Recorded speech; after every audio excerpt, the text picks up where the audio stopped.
Go. Okay, it's good being here. Uh, Thanks for the invitation. I will talk a bit about the TurtleStitch project, coded embroidery. But first, a bit about myself. I'm Michael Aschauer, and I'm the software guy of this project, or the development lead. I'm an artist. I also call myself sometimes a creative digital engineer because I'm also working. My digital art practice is very much based on engineering, and I also work like in web development and software engineering, self-employed and freelance to pay the bills.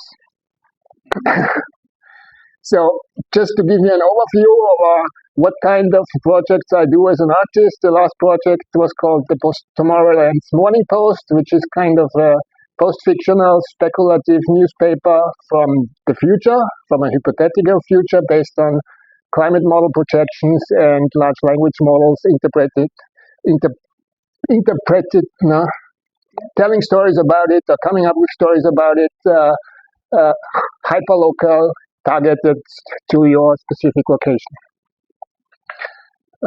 Another project I worked for ages was called River Studies, where I kind of built a custom software and hardware rig to scan river sites into very long panoramic images. Also with the idea to kind of capture something that this is a cultural landscape as much as a natural landscape. That's, for instance, Varanasi, a city on the Ganges in India. And this is a large-scale installation of a print like 60 meters on the top of a building in Linz, Austria, featuring the Danube. And something very different, I also built like a sculpture, 3D printed from recycled plastic. I also call this kind of series, well, it's the largest piece of a series called Petro Sculptures, where I remixed classical fine art pieces with artifacts of our fossil fuel-based culture.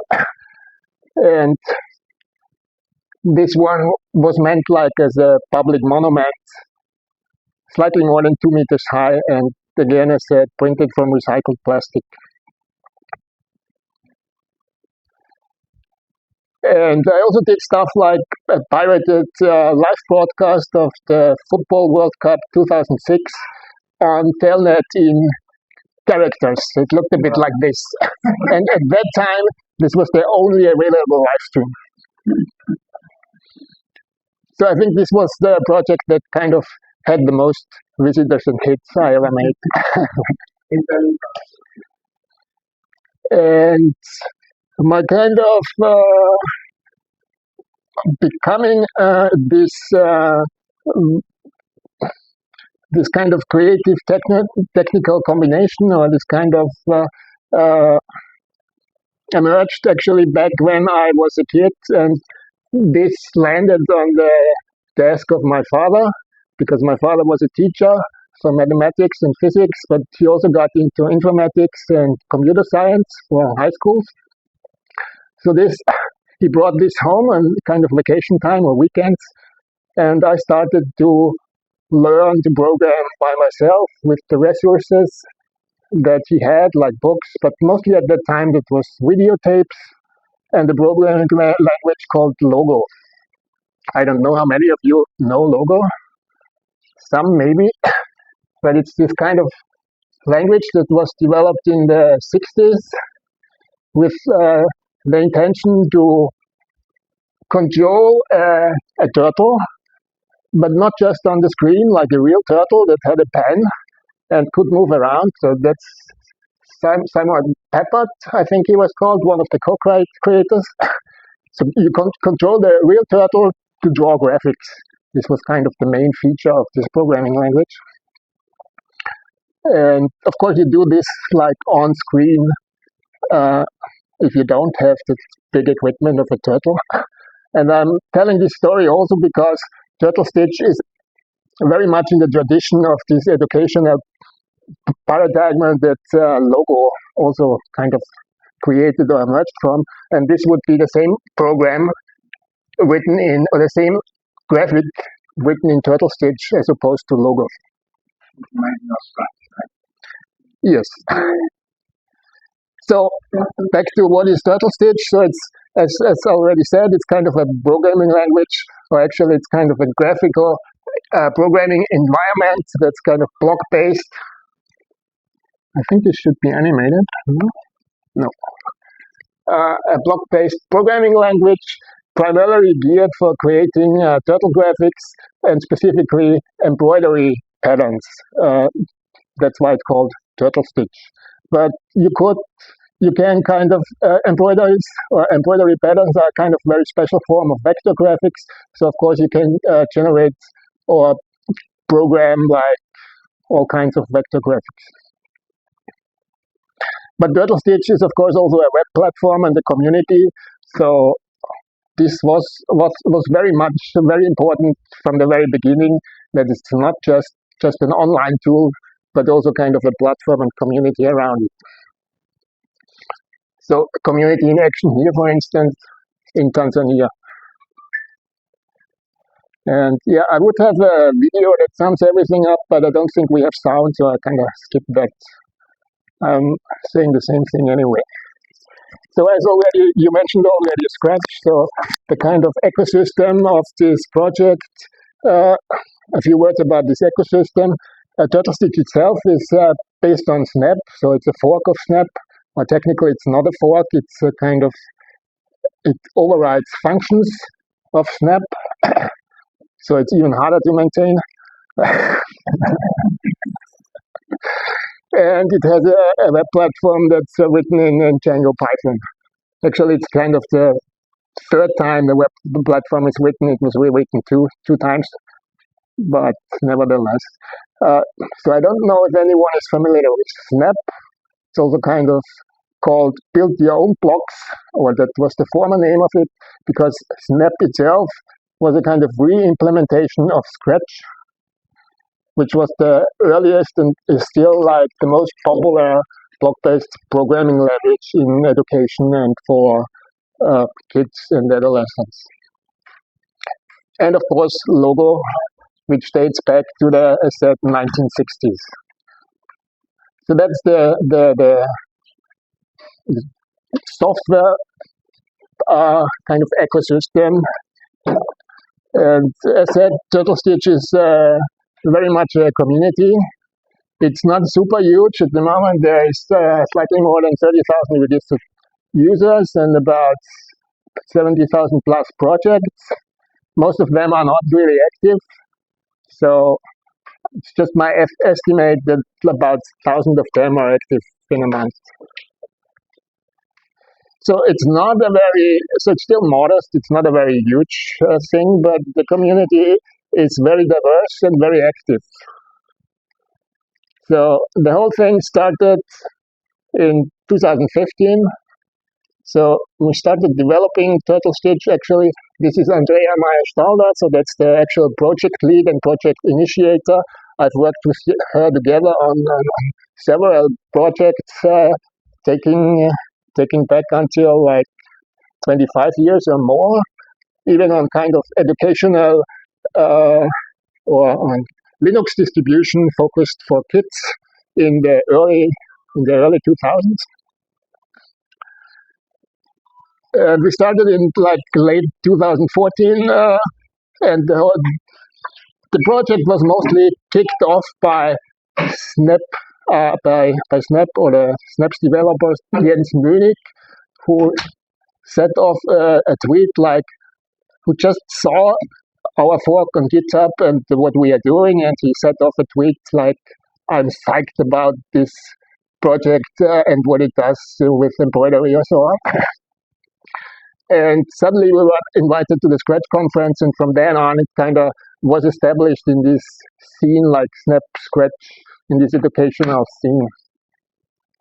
And we do it kind of various conferences, and various communities emerged. So this is the Scratch conference in MIT. Yeah, we take that a moment. Yeah. Hello. And this one is actually Cynthia Solomon. She's also a co-creator of Logo, a co-developer of Logo. and also a very active TurtleStitch user, which is, of course, something we are kind of very proud of as well.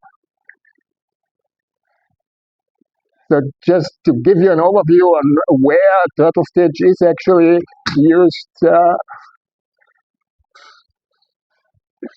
it's different.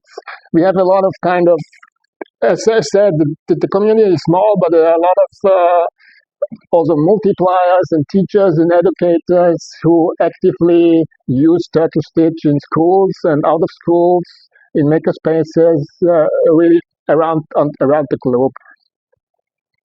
Simon Mong in China, for instance, is one of the TurtleStitch power users, and he's also a contributor to the source code. So actually, thanks to him, the last update happened, because honestly, he made most of the work in this regard. It's also used in kind of fashion or art schools, or recently also at the University of Cape Town. So, zapping through this, and of course, there's also kind of very diverse patterns and usages of TurtleStitch that range from this very traditional or turtle graphic specific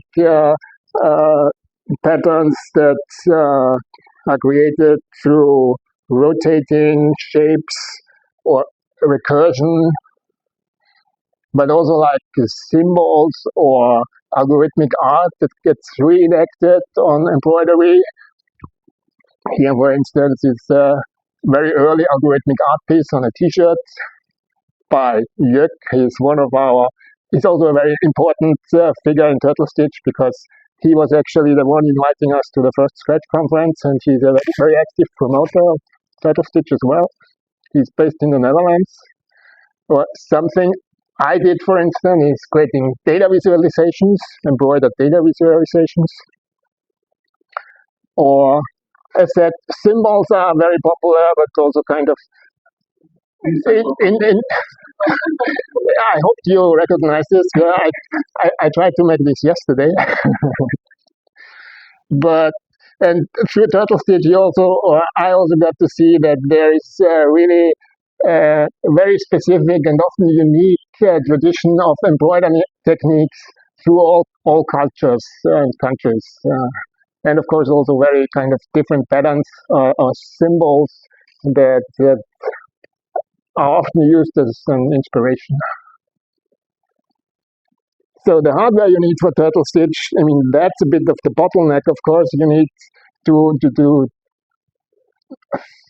make a machine embroidery of your pattern you created by TurtleStitch. You need an embroidery machine. So the hardware is a bit of a bottleneck. It's not exactly very cheap. It's also not so really expensive. So schools and more and more schools and makerspaces are getting embroidery machines as well, because for them it's comparable to usual professional office machinery or better quality 3D printer or something like that. But of course, you can, as said, you can also use TurtleStitch to create vector graphics, and there's a community as well that uses TurtleStitch to create shapes and then feed them to laser cutters or similar.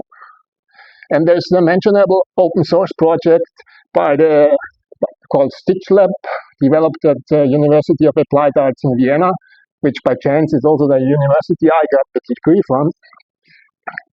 And they developed the prototype for an open source kit that's 3D printed and based on a microcontroller that you can outfit an existing stitching machine with this kind of kit and turn it into an open source embroidery machine that could be used with TurtleStitch, for instance.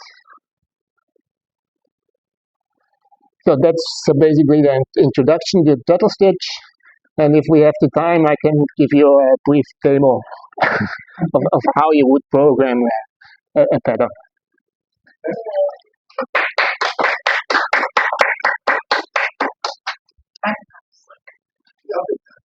We have to time. Okay. How much time are you talking about? Just a few minutes. No, we have the time. We have another 20-something minutes. Okay. Yeah. Well, we still should be able to do a Q&A or something. So that's what the tool looks like. It's actually meant to be, it needs a bit larger screens normally. But it works like you would drag and drop blocks in here, then you kind of move the turtle by clicking, for instance. We just make a reset button, so everything is reset to the beginning. Then let's do it a bit larger. Let's move 100, for instance. Yeah, you already see we get a warning here. It's too long. So there is some things that you should know about if you want to create embroidery, because it's not, as said, it's kind of a vector graphic, but it's very specific vector graphic, because you can't, like in the original kind of logo version where you have a turtle with a pen, you kind of move the pen up if you don't want to draw, and you still can move the turtle somewhere. With an embroidery machine, it works similar, but you always have a thread you carry with you. So that's one thing you have to keep in mind.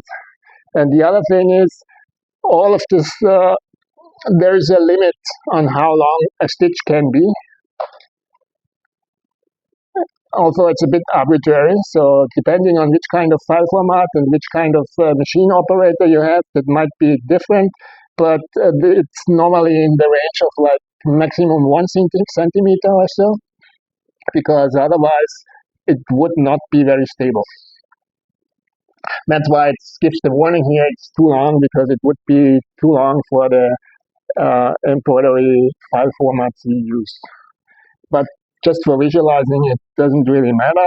And that's why we have, for instance, embroidery blocks.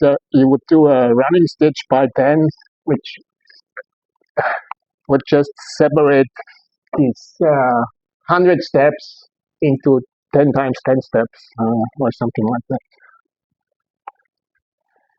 So if we want to create like a typical rotational turtle graphics, we would do a program like we move 100 steps, we turn 90 degrees.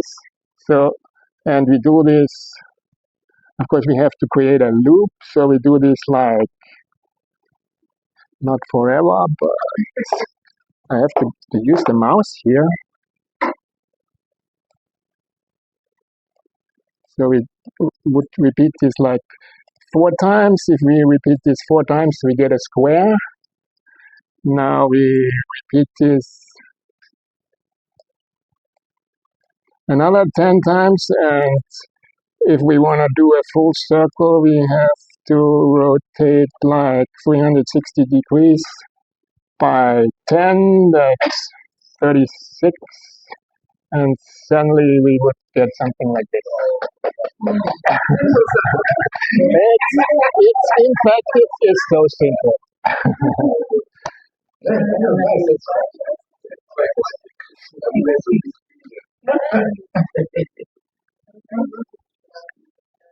Yes, any questions? You don't download it. It's an online tool. You go to TurtleStitch.org. Yeah, I don't have internet here, but the link would be TurtleStitch.org, and then it would look like this. And there you can use TurtleStitch anonymously. You can sign up, create an account, so you can store your projects and share your projects there. As said, there's a platform which is very important for us as well. But of course, if you don't have internet, you can also download it and run it locally. So how do you do that? Yeah, basically there is a release zip file on GitHub. You download that, unpack it in, and then you open the index.html in your browser. Of course, then you don't have the cloud functions or the storage on the internet. You have to kind of save the files locally. it's also a software as a service. Or that the In the end, you could call it software as a service, yes. so you have paid plans for it. It's free or And it's free, yeah. The source code is free, the usage is free.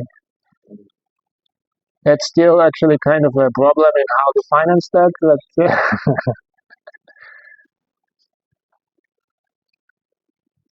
right. I thought you were going to ask something. Yeah, I was going to say something. Not really ask, but okay.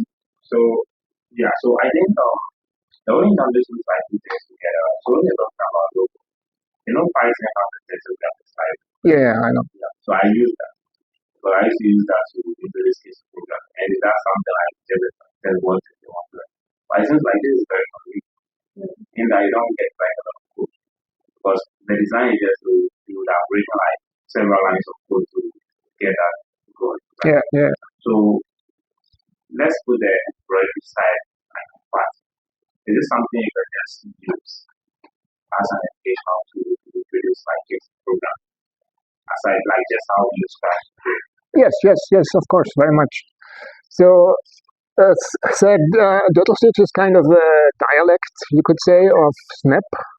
Snap itself is this graphical programming language that's, as opposed to like Scratch, its focus is less the kind of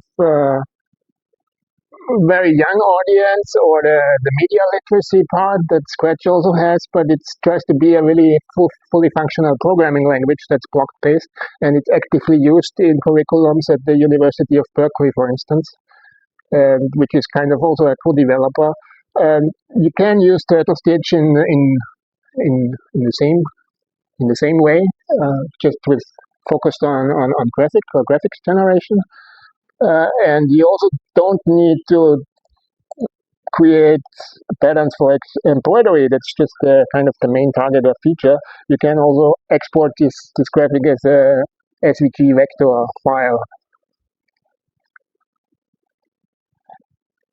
And it has some functions that are totally useless for embroidery, or not totally, but colors is a little bit more difficult with embroideries because you have to stop the machine, change the thread, and so on. But if you use it as a vector graphic engine, you can use different colors. You can change the thickness of the lines and so on.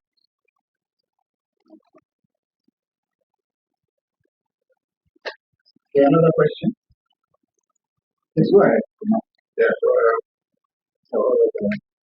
Yes. So I think we just finished product with the break. So what kind of people use it apart from basic things? What kind of people use TurtleStitch? So I didn't get. Yeah, I didn't get the image part, but there's a lot of different. As I said, there's a diverse community and diverse usage patterns of TurtleStitch. It's used from university schools, makerspaces, out of school educational courses, and so on. So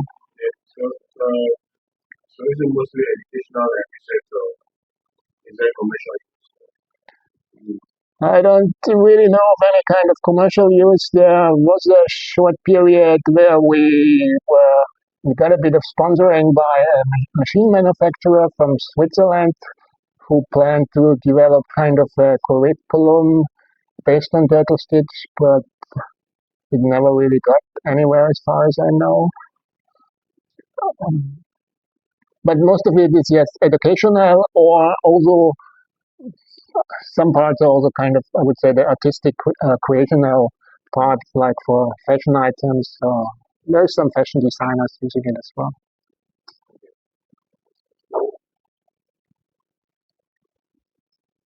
You're all okay. So I was going to ask, you can't feed these things straight into embroidery machines, can't you? Yes, you can actually, we kind of support two different file formats. There's plenty more, but we support the two most popular. So most of the machines out in the market somehow are able to read these two file formats. Not all probably, but I'm not sure. The thing with these embroidery file formats is they're kind of proprietary, and most of the time they were developed at the time where you tried to put as much information as possible into as less bits as possible, so that it's not very well documented. But yes, you can download these files. You just go like here on the export macOS exp, for instance, and then you would put the file on your USB stick or something like that, and go to stick the USB stick in the embroidery machine and start the machine.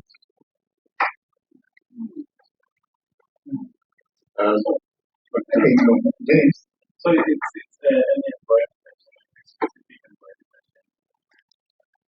It's not specific to any embroidery machine. So basically, any embroidery machine that reads these two file formats, works. But there's a difference between embroidery machine and stitching machine. So it's an embroidery machine is a bit more complicated. So it's more like POS kind of having like just sending and then just. Yeah, that's kind of the commercial service. Normally, you create the graphic, send it to someone who knows about embroidery, and she or he reworks that into an embroidery pattern to be used with the machine. But we operate a little bit differently because you're creating this embroidery pattern very much from the very basics of controlling the needle by writing code. So now that you have it done, how do you send it up to the machine? You download it, put it on a USB stick, and load it on the machine from the USB stick. Okay, just okay, my understanding was like how you send it to you. And so you download that. Yes. So I mean, in theory, like you have a very modern machine with Wi-Fi or Bluetooth, you could kind of share the files directly, but the usual way at the moment is download it in a stick, go to the machine, and load it again. okay, so you export it as EXP.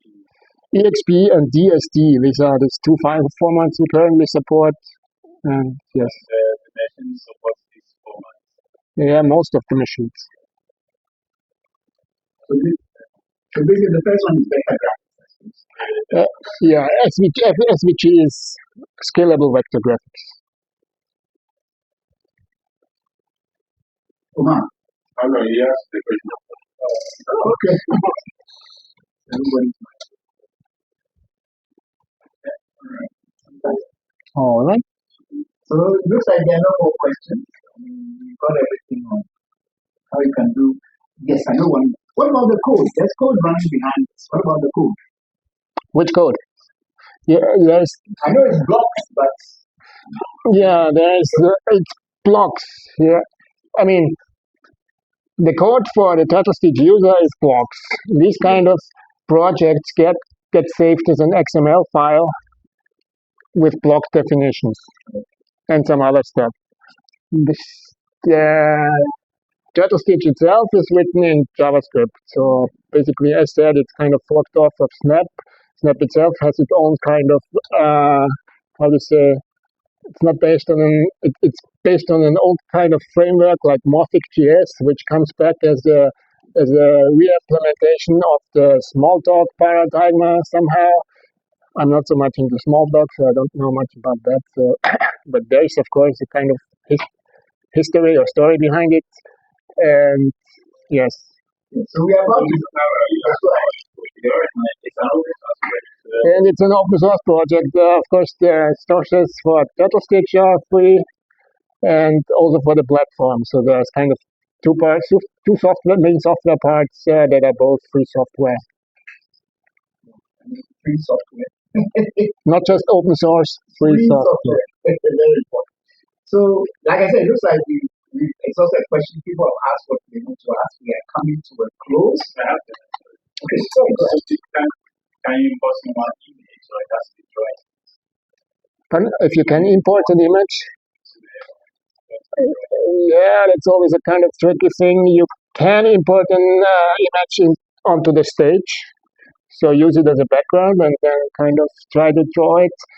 You can import an image into like data, basically converting it to an array of values and then do something with it. But you can't, I'm talking about pixel graphics now, but the same is true with SVG.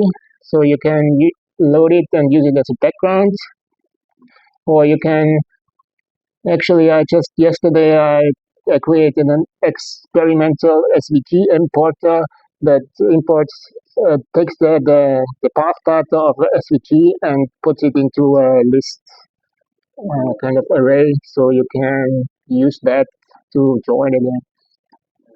But it's a topic that always comes up. So, but in the end, it's kind of a tricky question because importing images and then,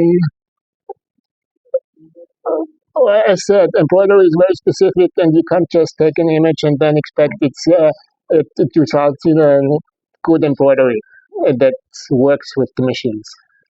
I think it's more suitable for something like SVG, but when it comes to actually Yeah, but also with kind of SVGs, it depends a bit. SVGs are very large format. It has very different features, and only a minor set of that is really useful and supportable. And if you have complex graphics that have lots of different path data, the turtle needs to jump around in between, and this can lead to troubles.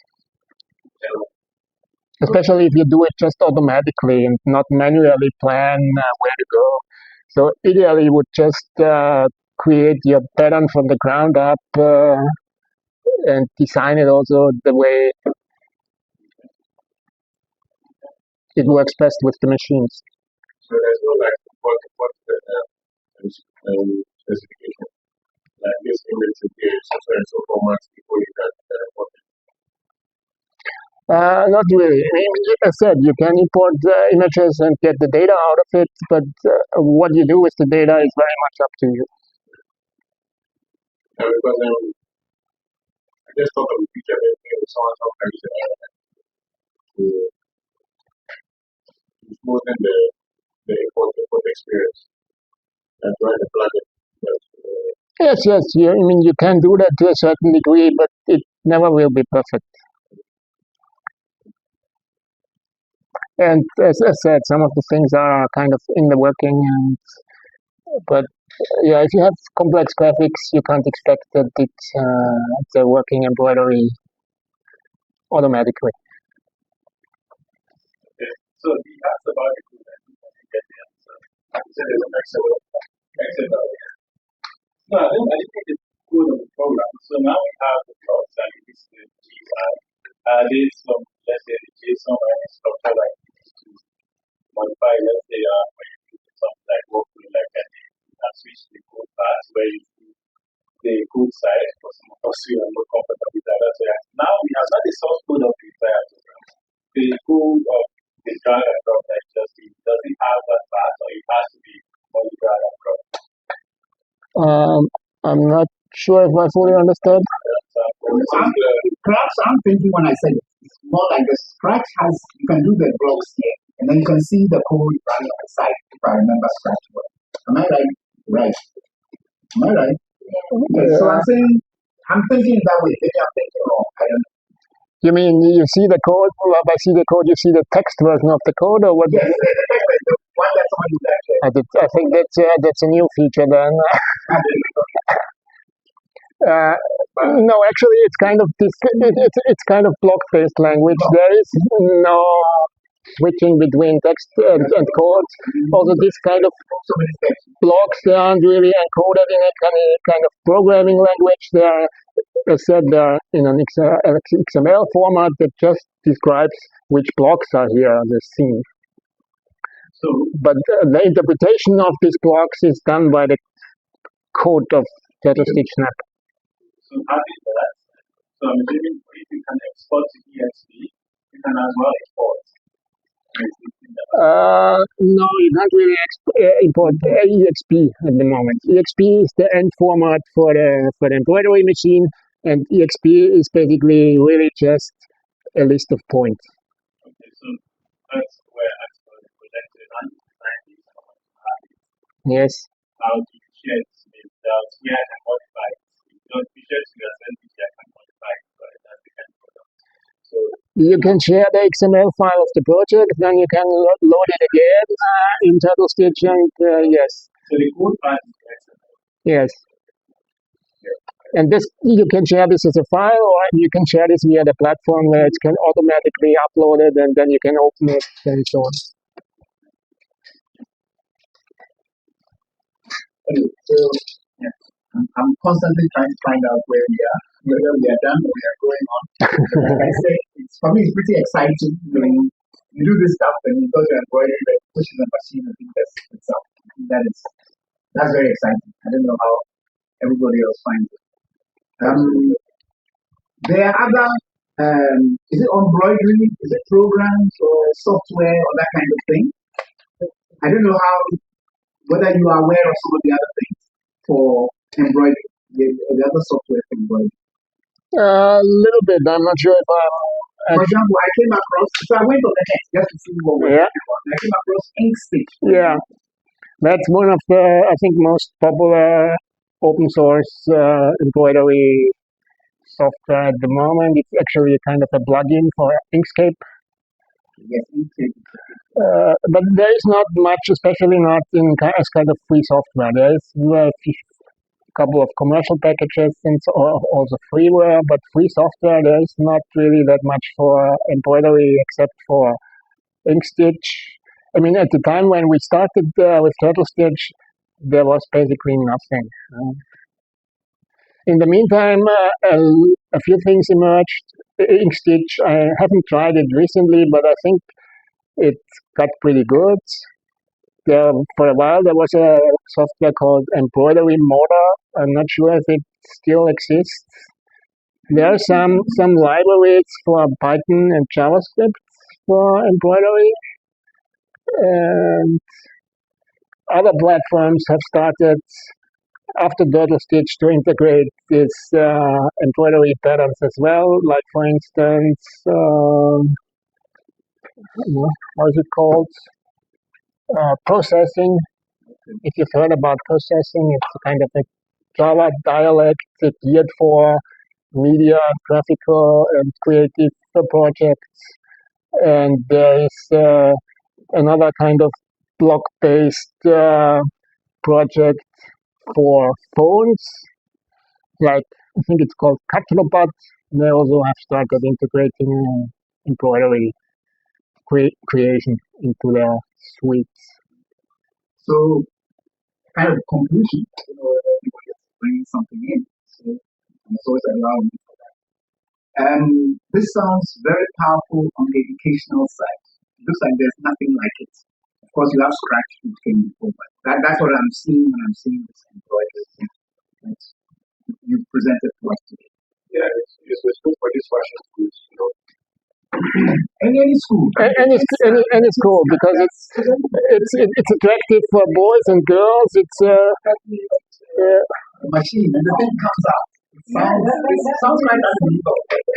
Yeah, physical creation is very much an admirable thing for everyone. As said, it doesn't matter whether boys or girls, both are kind of attracted to creating this kind of patterns. And it touches a lot of subjects, from creativity, arts, to mathematics, computer science. So it all ties this together into one kind of maker project. That's fantastic. And maybe that's another way to get our girls into tech. Yeah, that's definitely one way. We have a website design ways into our web, but the sound that is exciting. So it's missing how to run it, because you're on mobile. I wanted to ask why I opened the website and clicked on run. The website, we click on run on the website, and I got this display. But you got this? Yeah, I get something like this. Oh yeah, that's it. But I wanted to ask how to run it then, just on the website. Yeah, you just started to run it. There is some how-tos and some tutorials buried somewhere.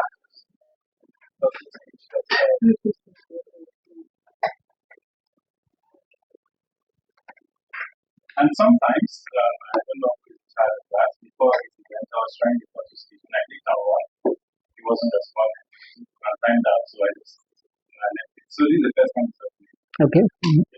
So is it working now? It's working now, but I had to see why it's not working. So I'm trying to see because I clicked it was that it was timing out. Okay. So after this, somewhere after, maybe Michael will help you out on the machine. Yeah, if it's kind of a bug you could reproduce and describe, I'm happy to kind of look at it. It sounds, of course, like it could be a network issue, but probably, I don't know. So just to say, because we were mentioning when you have to do the presentation, that's the ideal format in the massacre. Everybody has a machine and they're running and see whether the whole thing Yes. And what I saw you do, the motion move 10 steps or this, you saw the turtle movement. At the end, we've got this. I think it's very exciting. It's really fantastic. So, like I said, we'll continue talking, maybe more on it based on those who downloaded it and so on. So it looks like some of us are downloaded. Yeah. No, we'll come to that afterwards. Okay, so we come. So I think we'll give Michael a round of applause. Thank you.